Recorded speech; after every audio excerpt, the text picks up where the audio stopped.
What I want to do now is I want to turn our attention to two things. We've got 20 minutes, and I want to read from Nick's paper because I think it's very important, and I want to put up an appropriate image, and I'm trying to think what image I should put up. I need to tell you a little bit about how this came about, all right? For several years now, I have known that there was something very, very strange in the background of JPL, all right? And that strangeness is an individual named Aleister Crowley. What is not generally known is that Aleister Crowley was very closely connected with the engineer and genius founder of what would eventually become known as the Jet Propulsion Laboratory. So let me read, and I have never read one of these things, a paper that Nick and I are going to put on the web in the next few days called JPL, Parsons, and the Crowley Connection. This subject is very, very esoteric. Not that the rest of the evening has been run-of-the-mill. It deals with the history of our own government and some of the very institutions responsible for sending robots out now between the planets. Institutions rich in traditions and even outright symbolism. But of what nature? On what used to be a desolate spot in the Arroyo Seco, north of Pasadena, lies a 165-acre complex called JPL, or the Jet Propulsion Laboratory. And give me a pause here, and in fact I can show you a picture.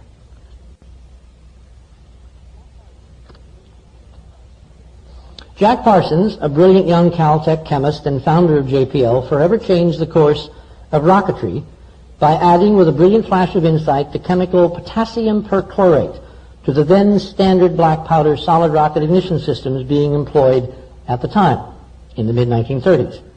His long-range hope was similar to another rocket pioneer, Robert Goddard's, in this same period.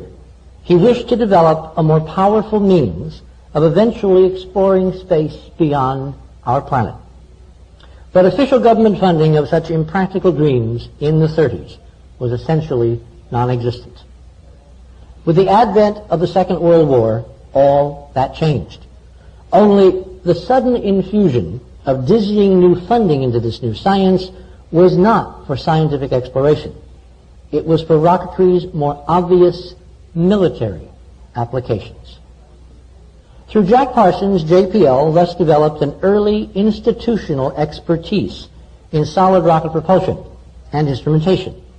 In parallel in this period to Robert Goddard's individual separate Roswell, New Mexico efforts at liquid fuel experimentation, also carried out in these mid-1930s to 1940s. But in 1957, after the shock of the first Soviet satellite named Sputnik and a highly visible but explosive failure by a U.S. Navy response, JPL was ultimately chosen by the Army to attempt to salvage American national pride through the launch of a JPL artificial satellite. The successful orbiting of JPL's Explorer-1, whose primary discovery would be the existence of the so-called Van Allen radiation belts encircling the planet, marked the beginning of the American space age. January 31, 1958. It also marked the ascendancy of JPL as the nation's most visible premier space center.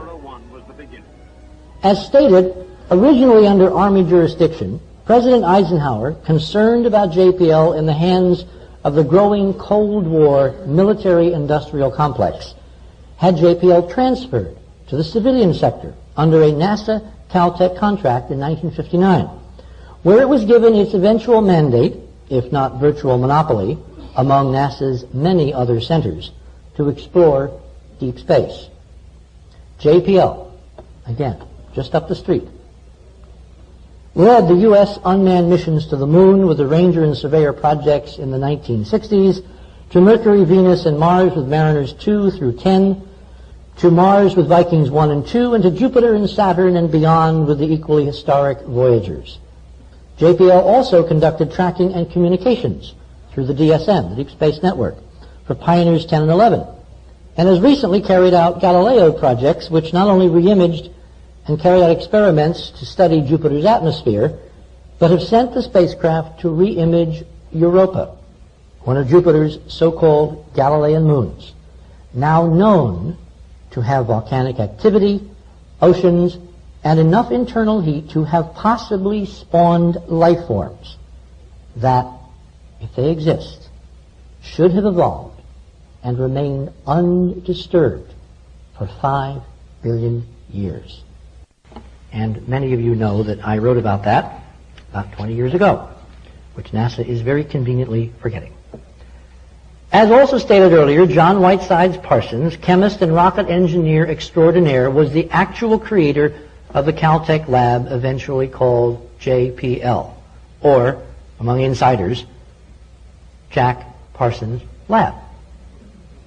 And while there is very little official biographical information to be found on him in the general literature, it is a curious fact that most of his papers and books are still classified by the Department of Defense.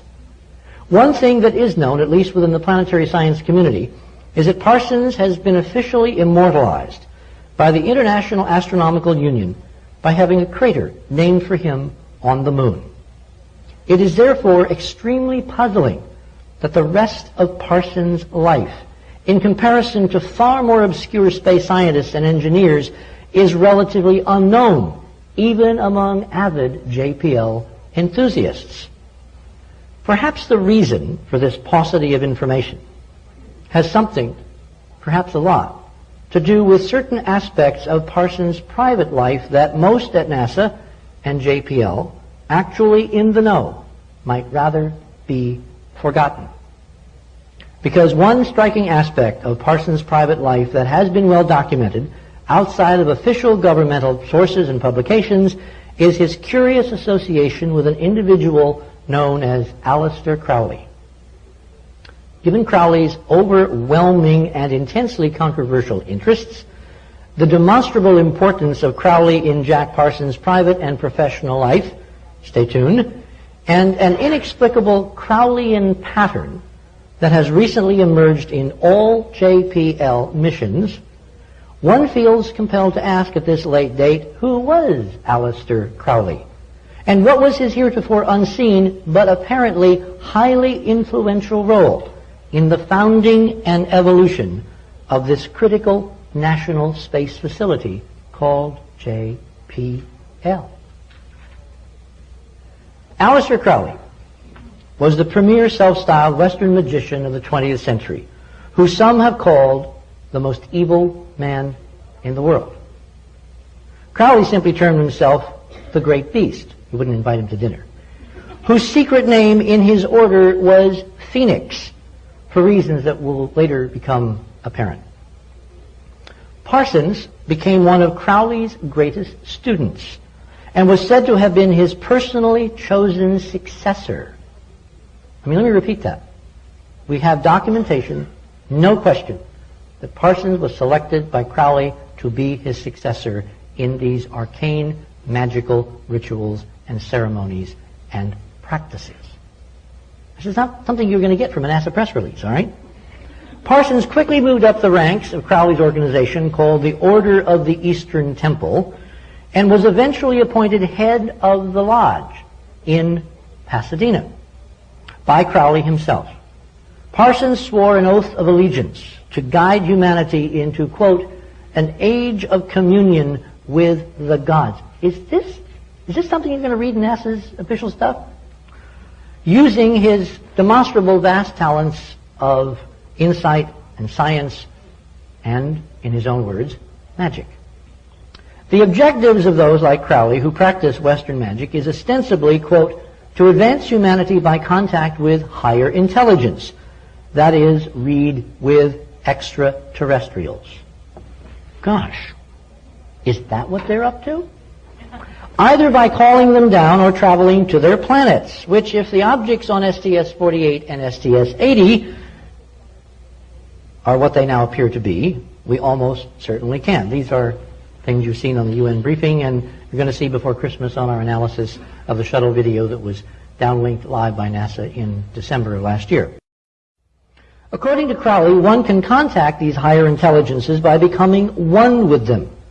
That is, by metamorphing into man-gods, or supermen.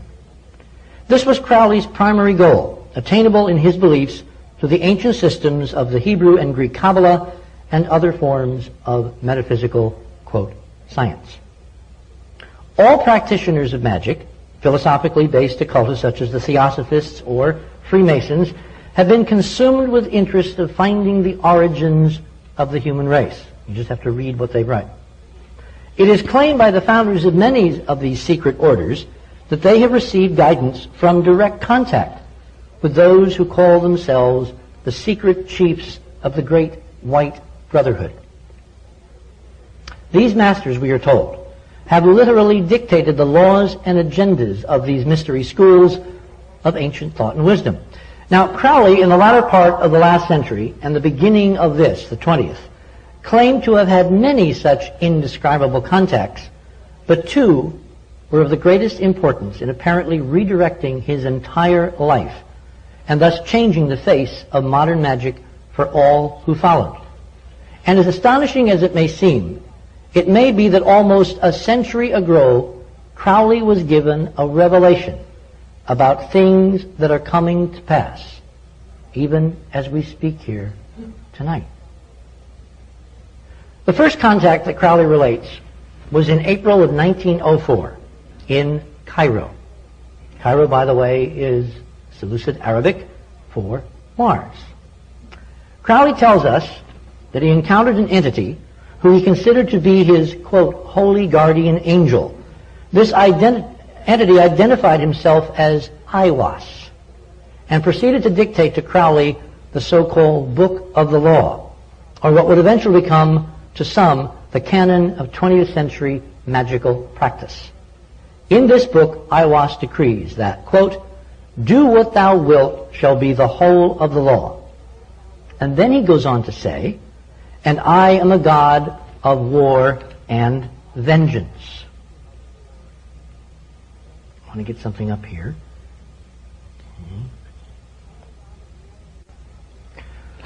I am a god of war and vengeance. Choose ye an island and fortify it. Dung it about with enginery of war. I will give you a war engine. And with it you shall smite the people, and none shall stand before you. I am the warrior lord of the 40s. Remember, this was channeled by Crowley in 1904. The last statement is astonishing and quite prophetic, considering it was dictated 40 years before World War II and 93 years before the revelations you have seen this evening, 93 being the number of the Book of the Law. But more about that significance later. Aiwass also gave Crowley a code, a cipher, which is being used by some ufologists in their continuing efforts to decode some UFO contactee experiences. And I have no experience whatever with the use of that, so it's merely part of the record. Here's where things get very curious. Parsons' wife and magical partner, Marjorie Cameron, stated in 1953 in a book written by the successor to Crowley after Parsons kind of blew up, as we will discuss in a moment, stated in 53 that she believed that the war engine referred to by Aiwass was none other than the flying saucer. That it would one day bring her back home to Mars, which she believed was somehow her birthplace, thus escaping a future perilous event destined for Earth. This, of course, speaks to the Phoenix theme, so prevalent in Crowleyan lore. This perilous event, according to Crowley, was to usher in the secret eon, or secret ion, depending upon how you spell it, thought to be embedded in humanity, which could be prematurely, before the actual predicted date, made manifest for the initiated through ritual sex magic. Now, one of the curious things that David Oates, when we did the presentation up in Pasadena, withheld until I kind of forced him to put it on the table, was that a lot of the backwards reverse speeches of the NASA JPL Pathfinder team have to do with sex with the rocks. It's on the tapes. We are told that Tibet is where these masters of the Great White Brotherhood, also called the Himalayan Brotherhood, originate. In this mythology, the Aryan race itself is also believed to have come from the mountains of Tibet, lying at 33 degrees north latitude. Strange but true, Roswell, the UFO crash in 1947, Mount Palomar, the largest post-war observatory, Rancho Santa Fe, Heaven's Gate, White Sands, the first A-bomb test, Nagasaki, Japan, the second A-bomb dropped, and Baghdad, Iraq, highlight, of course, of the Gulf War, and Phoenix, Arizona. The Phoenix Lights moving across the city at 19.5 degrees, and Dallas, site of the Kennedy assassination, are all at 33 degrees. Incidentally, Santiago, Chile, which lies at 33 south, where the anomalous NASA UFOs on the STS-80 video were initially filmed, is also apparently an interesting part of this pattern, which we'll lay out in more detail when we produce the video. The word Aryan, incidentally, comes from the word Aries, which is the first sign of the Western astrological zodiac, ruled, of course, by Mars. There are many legends concerning Tibet that speak of a race of supermen inhabiting this region on Earth, a legend which many German intelligentsia and pre-World War II occult societies, like the Thule Society, which Hitler was a member of, adhered to. Unbeknownst to most of the world today, the founders of the Nazi Party, starting with Hitler himself, were steeped in these occult traditions and were profoundly influenced by the teachings of the secret Thule Society, whose demonstrably racist ideologies were a warped version of theosophy and ancient German mythology. By the time of Hitler's rise, most of pre-World War II European occult traditions were dominated by the magical system that Crowley painstakingly created. And Hitler himself was envious of Crowley's infamy as the most evil man in the world, as well as his magical prowess. Hitler said this in several volumes, including one called Hitler Speaks. Crowley claims that his second otherworldly encounter, which resulted in an even more profound influence on his work in magic, occurred at Montauk, Long Island in New York in 1918. This entity introduced himself as Lamb, which Crowley was quick to point out meant pathmaker, pathfinder, in the Tibetan language. It is from this word that Lam-as of Tibet are so called. The lamb was also the ancient symbol for Aries, Mars, as well as the resurrected god, Tammuz, Osiris, Christ, etc. Rising from the ashes, Crowley drew an effigy of Lamb, which eerily represents the popular modern image of an alien some half a century later. And somewhere I have an image and I can't call it up because it's not on here. It's in hard copy and we don't have a way to show those. Lamb told Crowley a story about Mars. All right? I need to change something here. That should do. All right? Lamb told Crowley a story about Mars, the fifth Sephiroth in the Hebrew tree of life, by the way, concerning a lotus flower, the three-petaled Pathfinder lander, perchance, symbolic of hyperdimensional physics, looking at a mountain peak which had sharp edges where something sits and shines like the sun on water. He said it was a seed waiting to be born.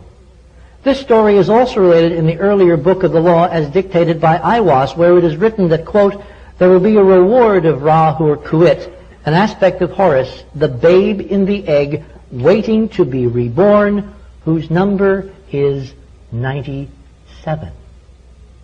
What year is this? Now, someone asked me before, and I'll need you to speak up. They came up to me and said, do you remember the reverse speech part of David's analysis of the where they're talking about looking for something? Remember that? Are you still here? Right here. What, do you remember exactly what the words were?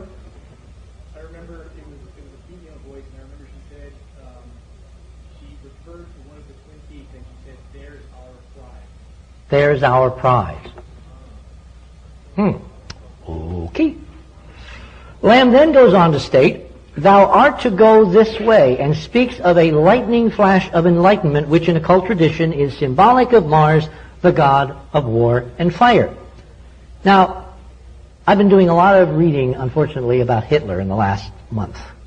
Not something I really want to do, but I've been kind of compelled to do this because of where part of this, unfortunately, or fortunately, because the truth shall set you free, seems to be going. Hitler used these identical themes during the Blitzkrieg, or lightning attacks on neighboring countries, where his officers, who wore lightning bolts on their lapels, were the notorious SS, the original Men in Black. By the way, the previous chapter to the one that Lamb is said to have dictated is in fact called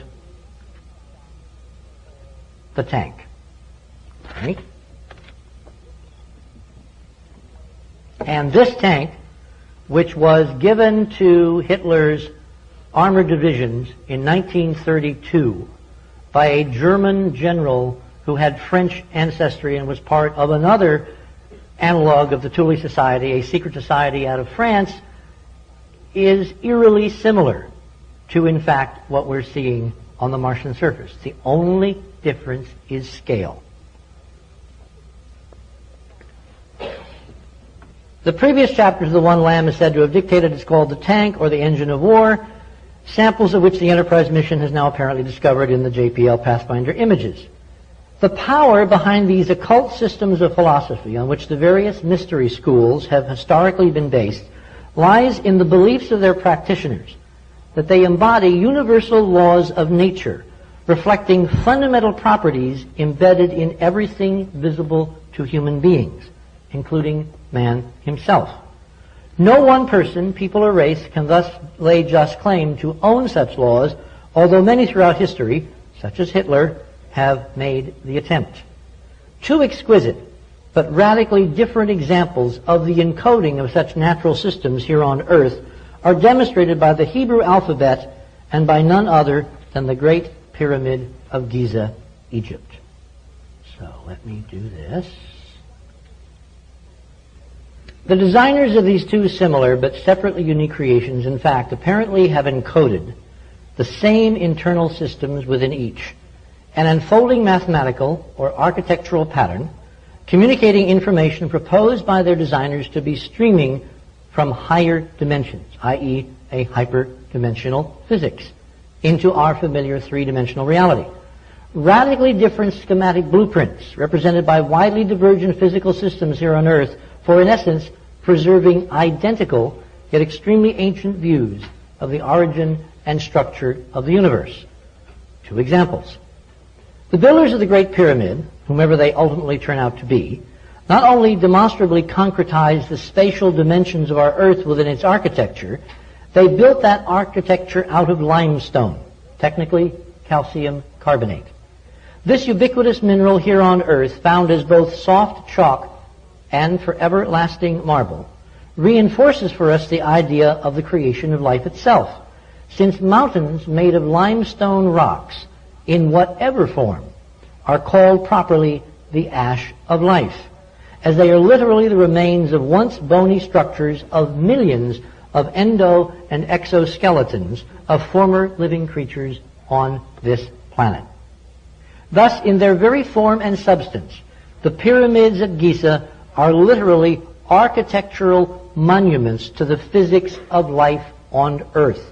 That angle, that 51 degrees everybody talks about, that's part of the hyperdimensional model, exquisitely, as well as the tetrahedral model, and we're not going to get any further into it tonight. There are similar pyramids long known to exist at a variety of other locations here on Earth, and now, through the work of Enterprise and other independent research groups, also on other planets of this solar system, such as Mars. All, according to our preliminary analyses, seem to have been created, at least in part, to reinforce these elegantly simple but profound relationships of living things to universal laws on whatever planet life might find itself.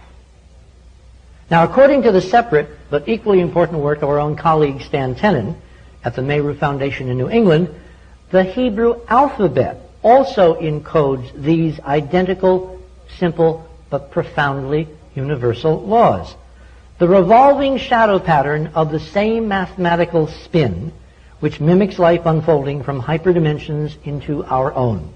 This mathematical spiral form from a simple topological shape called a 2-torus, which looks kind of like a stubby donut or a bagel, is suspended in another simple form, a 4-sided tetrahedron. It is the rotation of this tetrahedral form inside a sphere that in Tenen's profound 25-year-old discovery makes the Hebrew letter forms, when the tetrahedron and the ribbon shape inside it are viewed from different angles. Of course, the vertices of the tetrahedron itself, rotated inside that sphere, any sphere, touch at 19.47 degrees, rounded off to, of course, that ubiquitous 19.5. Intriguingly, Crowley himself died in 1947. Now, the 19.5 degrees latitude is precisely where the Pathfinder lander and rover have been landed by JPL on Mars, an overwhelmingly important symbolic site, apparently according to NASA press releases, chosen by Matthew Golombek himself, the official Pathfinder project scientist at JPL, whose name, incidentally, in Polish means pigeon, which may mean by extension to go home, as in homing pigeon. The other root, golem, in Hebrew means a perfect copy, as in clone. Now, just recently in Scotland, the bastion of another occult mystery school, the Scottish Rite Freemasonry, in a laboratory not far from Roslin Chapel, a renowned monument for Masons, a unique lamb was born, now grown into a sheep, named Dolly. The Dalai Lama? Dolly was cloned, and what is more disturbing, according to some press reports, secretly carries human genomes. There were actually 5 siblings of Dolly. 5 lambs are said to have been born around the propitious time of several additional arcane resurrection themes recently, which when coupled with the number 5 itself and the geometry of the pentagon was viewed by many occultists as being of great significance for this historical time period, being highly symbolic of man, the orbit of Earth, its relation to the sun, and, of course, Mars. Now, the year that Crowley died, 47, was also the year of the famous Roswell incident at 33 degrees north latitude, which in Freemasonry is symbolized by the phoenix. The phoenix, of course, is an Egyptian-derived symbolic reference to rebirth or reincarnation. It is fascinating that in hyperdimensional physics, the number 33 refers to the Bucky-Fuller tetrahelix model for DNA. In other words, 33 can be viewed as a code number for the fundamental mechanism, it's 33 turns in a certain length, of the fundamental mechanism of biological rebirth, a fitting symbolic foundation for key secret society traditions. In the 1940s, before Crowley's death, Parsons met up with another well-known character in Los Angeles, L. Ron Hubbard. I mean, he had a lot of interesting friends, didn't he? The infamous founder of the Church of Scientology. Parsons and Hubbard quickly became firm friends. And the two of them then set off on self-proclaimed magical rituals of enormous significance, trying to conjure up spirits and summon the gods alchemically, much to the dismay of Crowley, who was suspicious not only of their motives, but their methodology. Remember, he liked talking to the guys directly. Some of these ritual practices were sexual in nature, performed at the pre-construction site of the Great Palomar Observatory, remember, at 33 degrees north, just south of here, at they believed to be a great sexual center of the earth. Palomar was founded and managed by Caltech, which was also co-founded by none other than Jack Parsons, and in Spanish, Palomar also means the house to which a pigeon comes home. During the course of Parsons' friendship with Hubbard, Parsons naively imparted a vast amount of Crowleyan knowledge to Hubbard. Then Hubbard went on to steal Parsons' wife, Marjorie Cameron, and also his money through a phony business venture. Hubbard later claimed to be the successor to Crowley, the rightful successor, the great beast, but then also claimed at the same time to be working for naval intelligence in order, quote, to spy on these dangerous magicians within our very institutions. Gosh, I wonder what he could be talking about. It was shortly after this experience that Parsons grew darker in his methods and motives and started the now infamous Babylon working to literally create a child. Babylon actually means the gateway to the gods, which of course you know. The great horror of Babylon, which in Parsons' mind was to have balanced the aspects of our consciousness through sex, magic, and alchemy, was his intent.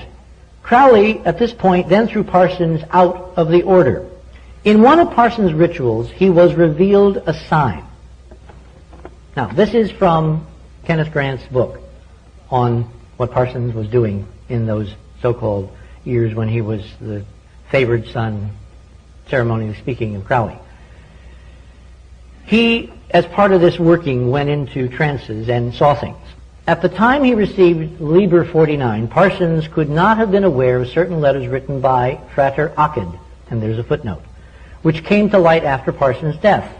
In them, Occult expressed doubt as to Crowley's having uttered the word of the Aeon of Horus because, having identified himself with the beast, he was speechless, and in some inexplicable manner, not yet clearly understood, the Aeon of Horus itself has become merged with the wordless Aeon.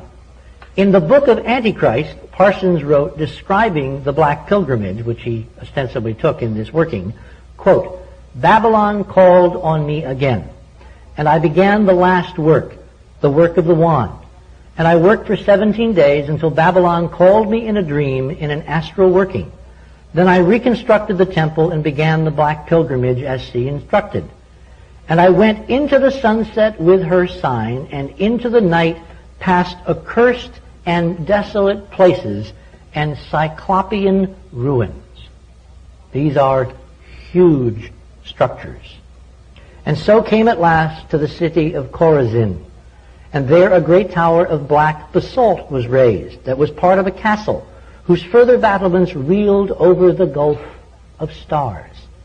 And upon the tower was this sign, which of course is the sign of hyperdimensional physics, and the exact place on Mars where Crowley's successors at JPL have put Pathfinder down. The sign of none other than the tetrahedron in a sphere, the most representative symbol of the entire hyperdimensional physics model, which is replicated in many forms in the layout of the Martian complex at Cydonia, as well as on our own lunar surface in the lunar crater Occult, which is, of course, how we found the lunar ruins. Parsons, remember, those were his words. That was his vision. He was shown something, and it has now ruled the space program. Parsons, the founder of JPL, persisted, and it was during one of these great experiments that he mysteriously died in a great explosion. No one then or now has been allowed to identify his body, and the records of his death and his practice are still classified by the U.S. Department of Defense. However, you may read many of his manuscripts from which much of this information has been drawn, which were written and published privately under the auspices of the various OTO lodges scattered around the world. You will not, however, find this crucial missing history of JPL in any official NASA press release or in documentation of existing planetary missions. From the pen of both Crowley and Parsons before they died, their ultimate goal was stated as nothing less than immortality itself, to continue their practice beyond this earth ultimately extending into the great temple of space itself, in order to once and for all make communion with the gods a reality for them and all mankind. Unfortunately, judging by the astonishing evidence now being leaked from Pathfinder, that ultimate magical reality seems to have survived their passing to be alive and well inside the current NASA, only now reserved for initiates and members of the club. While we, the guys who were paying for the practice with multi-million-dollar missions to the planets, have to extrapolate from metaphor, symbolism, deep allegory, and of course from Scooby-Doo and Yogi. Now that you have glimpsed part of the apparent reason for the systematic hiding of the real solar system NASA and JPL have systematically explored and discovered across more than 30 years,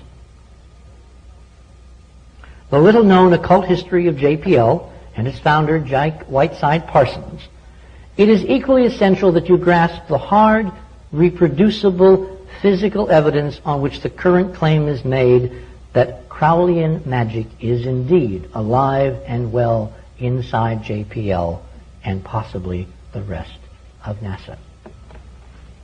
And I'm going to show you this, if I can find where I put it, right? It's one of those things. Based on our decoding of this occult JPL tradition, Enterprise, over the last year, has apparently discovered a well-hidden pattern by which NASA has apparently been operating without knowledge of most of its non-initiated scientists or engineers for more than 30 years. This mission pattern, in turn, seems based on demonstrable Egyptian foundations in the Crowleyan occult. According to extensive computer analysis carried out and published by Enterprise over the last year on our website, throughout all of NASA's manned and unmanned space endeavors, all important milestones in space seem to have been driven by one primary mission function: to launch toward and or to land on, for instance, on Mars in 1976 or on the Moon in 1969 when Sirius, the dog star, Isis, or her consort Orion, Osiris, was positioned at 19.5 degrees or 33 degrees above or below the planetary horizon. This is the time of landing, 33 minutes after Neil and Buzz set the lunar module at Tranquility Base on the Moon.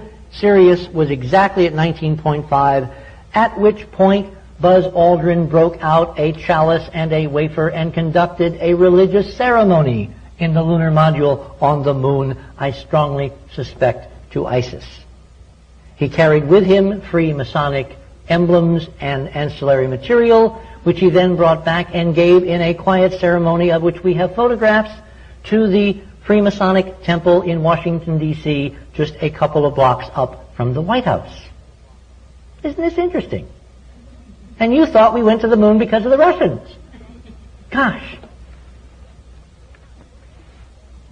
This extraordinary celestial pattern has continued to the current Mars missions.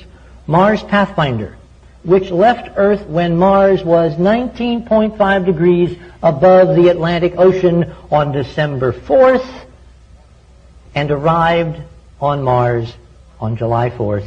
And on the 20th, which of course is the anniversary date, they carried out another ceremony, which we'll show in a minute, on this important date, which also is the birth date of Osiris, Tammuz, etc., etc. By the way, Mars Global Surveyor, you wonder how that fits in? Remember the solar panel that won't lock into position? Anybody want to guess what the angle is from the normal of the solar panel? 19.5 degrees. Sirius bears an overwhelmingly important place in all occult traditions. Crowley created the Astrum Argentium, or the Order of the Silver Star, for advanced magicians of the Great White Brotherhood in worship of the star Sirius, a place from where the gods may hail. Boy, have we got some new information on that, but that's not the time tonight. Now, unbeknownst to many ordinary citizens and taxpayers who have supported the space program, selection of the landing sites of many of the manned and unmanned lunar missions was manipulated and directed by an Egyptian named Farouk El-Baz. Many other aspects of the flight plans directed by El-Baz, such as launches from the moon, were also executed in accordance with this ancient Egyptian Masonic celestial mythology, as also memorialized in Crowleyan tradition. It is a little-known fact that our government and many of its most revered secular public institutions were all initially based on this system of ancient and natural knowledge, as derived by our free Masonic forefathers, quote, who brought forth on this continent a new nation, conceived in liberty and dedicated to the proposition that all men are created equal. I want to really stress that. I am not against, quote, secret societies. I'm against the secrecy. The societies themselves have performed incredible, important roles in preserving this information for now the time when all must employ it for our very future and destiny on planet Earth. The problem is, apparently these days some men are created a little more equal than others. Today we call these ancient systems the occult, which is rich in information for the chosen few, while we, yes, me, the unchosen many, are given a status quo perspective. Remember, we're still flying 747s 30 years after they were born. This knowledge, of course, truly is power. If it is not just ritual, if this is significant because it is the symbolic language of the physics behind it, i.e., the same hyperdimensional codes and processes we have now discerned all over the solar system and will describe in loving detail in the new book, then everyone has to take part and participate. By any other name, this is hyperdimensional physics. And it was my dear friend Arthur Clarke who many, many, many years ago coined the term that any sufficiently advanced technology is indistinguishable from magic. Now, cultures who have preserved this knowledge and have made it accessible to its populace unfortunately seem to fall victim to a very peculiar pattern.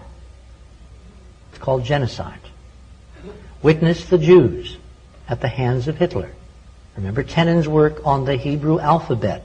If that's an encoding of this physics, it gives a whole new perspective on what the final solution was all about.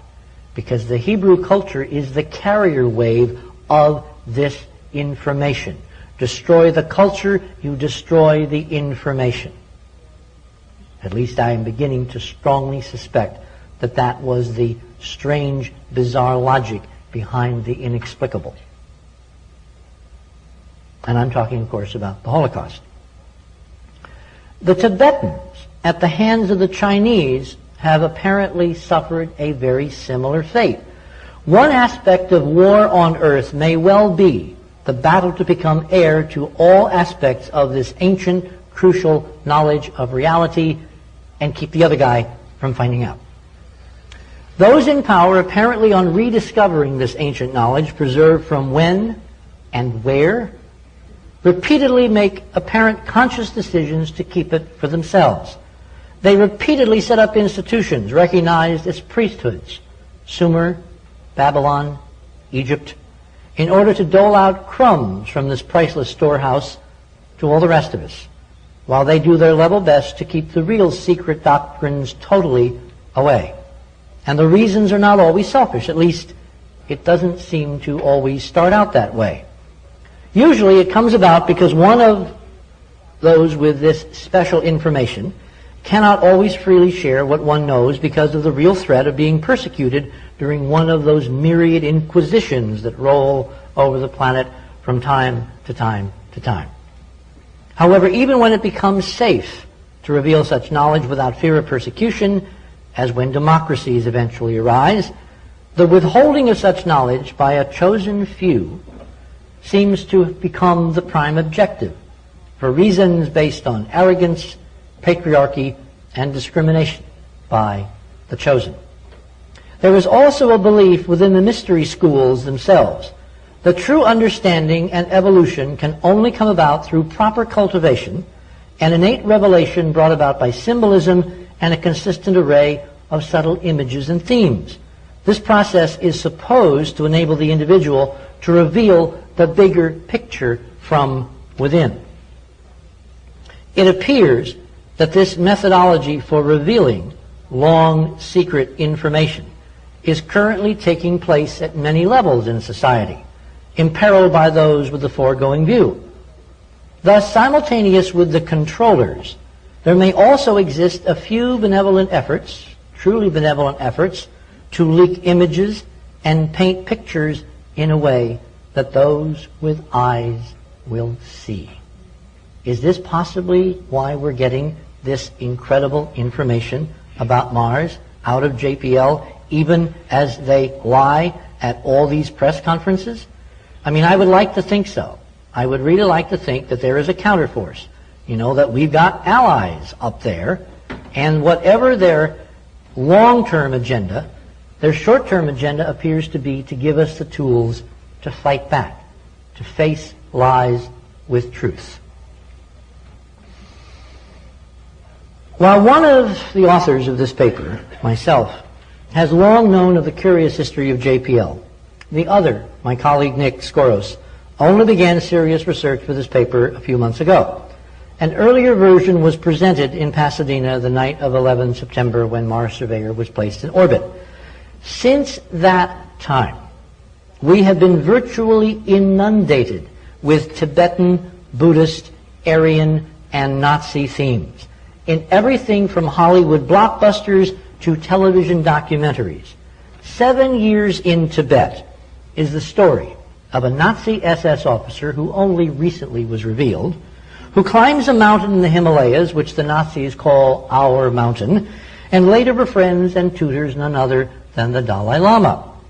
Even as its premiere is echoing throughout the media, including the cover of Time, a national public radio broadcast addressing the occult Aryanism of Carl Jung was aired in prime time. Even the History Channel's seemingly relentless reliving of the Holocaust and Hitler's henchmen could not escape a recent exclusive on, quote, the occult agenda of the Nazis, to name but some examples. Is someone trying to tell us something? It is our opinion that we need to engage in immediate conversation with the current keepers of this ancient knowledge based on our own developing, quickening awareness that someone deems it of sufficient importance to have built an entire 30-year space agenda secretly around it. It is overdue for the rest of us, the non-initiated, to reclaim our heritage as well, according to some, nothing less than the knowledge of reality and destiny itself. The Mars rover, which landed on July 4th of this year, landed at 19.5 at Ares Valley, the valley of the god of war, called Ares. Interesting. It would seem that Crowleyan prophecy from Aiwass. Now, I've talked to some magicians, and there are magicians in our midst, and they have a very interesting take now in light of all this on Aiwass. They infer from what he said to Crowley and what was written, particularly the chapter 3, the third book, where the overwhelming war images of Mars are just amazing, that Aiwass is really I was, meaning it's a transcendental conveyance of information that this is us. Somehow we are connected.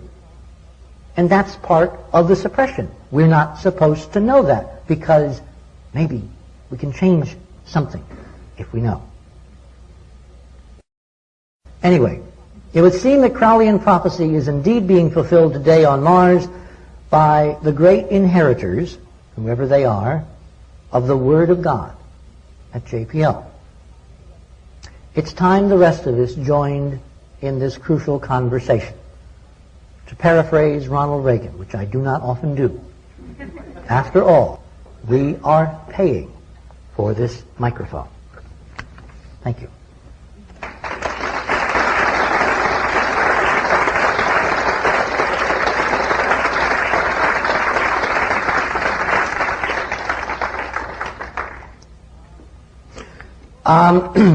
Before I end with a bang and not a whimper, and we will have about half an hour for questions, I have been obviously conveyed a note. No secrets here. This is from the anonymous author of The Peace in Atlantis Rising by the military affairs analyst I spoke of before, who apparently is here tonight, who wants you to know that the upcoming peace on the September 11th conference is, when is it going to come out? A couple of weeks. Oh, it's that soon. Yeah, Okay. It's the next issue. And next issue. Is that the one with also Tennant's material in it? I don't know. Because he said November, so I mean that's November. Yeah. Okay. I was told they're past deadline, so yeah, it's the next issue. It should be number 13, interestingly enough. Really? Okay. And I've misspelled something. Oh, okay. The rest of that's just for you. It's just for me? Oh, you mean I can't read it? Good news, bad news. Okay. Anyway. All right. I want to get to the MacGuffin, the ultimate MacGuffin. And then I'm going to end with a piece of film. Can you put in the last tape, the one that was on the bottom, on the Sphinx?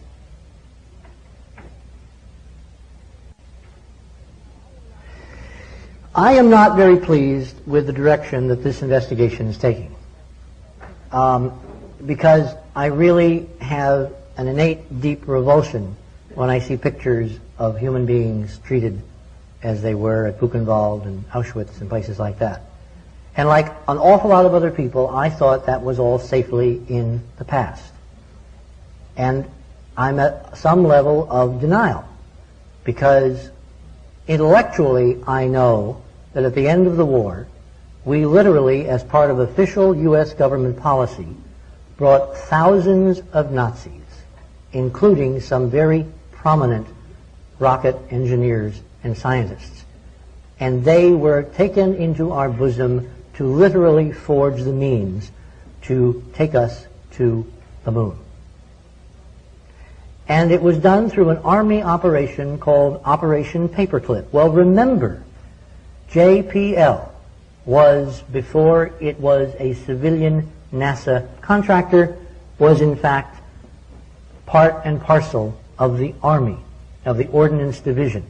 Many of these former Nazis, is that an oxymoron? Came literally to California and went to work at JPL. There are overwhelming paper trails now indicating that the philosophy, the occult secret agendas behind much of the Nazi inexplicability, which is never dealt with except suddenly for the first time in this modern History Channel reprise of the occult origins of Nazism, which is a fascinating insight into something which doesn't make any other sense, were brought home just up the street at JPL. And what appears to have occurred is the beast simply took us over, quietly, in part, in major segments of the most important program, the early warning system of humanity itself. Now, how do I know that? It's because of signatures. I have run the data on the various lunar stuff. You know, I'll pop this up again, all right? I've run this by engineer after engineer after engineer formerly involved with the space program. Some people like Marv Zarnik, who worked for many, many years at McDonnell Douglas, who worked with Aldrin, who worked with the rendezvous and orbital equations for not only orbital rendezvous for Gemini, but also on Apollo, on the shuttle, and he's worked on everything. When I showed him these computer results, and he was able to go and check them by getting a copy of Redshift himself and running the numbers and taking the data from NASA's own publications of the times of landing and launching and all that, he was staggered and extremely distraught, because it was obvious to him that his entire profession had been in service to a lie. This has to have been the most important reason for landing on that Sunday evening on July 20th. None other reason need apply. Because you couldn't get to that piece of real estate when this star was at that angle unless you planned it. And it had to be the number one priority. Now, who was behind the plan? And were there more than one set of masters? And has there been some kind of coup inside NASA? Did it start out as a light work a la the Masonic Founding Fathers tradition? And did it get taken over by the pirates, the neo-Nazis who we brought in, who then staged a palace coup? I don't know. I'm going to find out. With a little help, I'm going to find out. And we're well on our way to finding out. It is non-trivial to find out. Well, let me show you where this has now taken, where this twist, which has so confounded the folks on our website who are in anguish that I would dare to put this stuff on the web without telling them what it means yet. And I don't intend to tell them what it means. I want them to do their own damn homework. It's time people didn't look at a screen and say, somebody ought to do something. It's time we all did something. Because the situation now is very similar to in Germany before World War II. Things are slipping inexorably away from democratic institutions and into a big brotherism, which frankly scares me to death. And I would never imagine in pursuit of things on Mars that it would have any possible practical relevance to my going out here, getting in a car, driving down the street, and being picked up and slammed into jail by some cop who doesn't like the way I look. And if I was black, what are the odds that that would happen after midnight in a nice suburb, et cetera, et cetera? In other words, we're looking at the progressive events that have taken place before, and like you turn the water up on the frog at some point doesn't even know it's boiled to death until it's too late.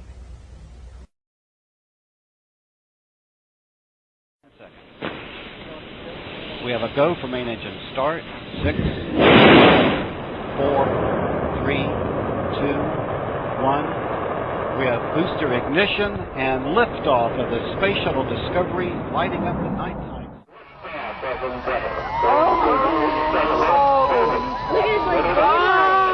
Look at that! Woo! Oh my gosh! We're shooting it right off our plane at Mom. Oh, it's so bright. Look in there. 51.6 degrees, 136 by 36 statute mile orbit.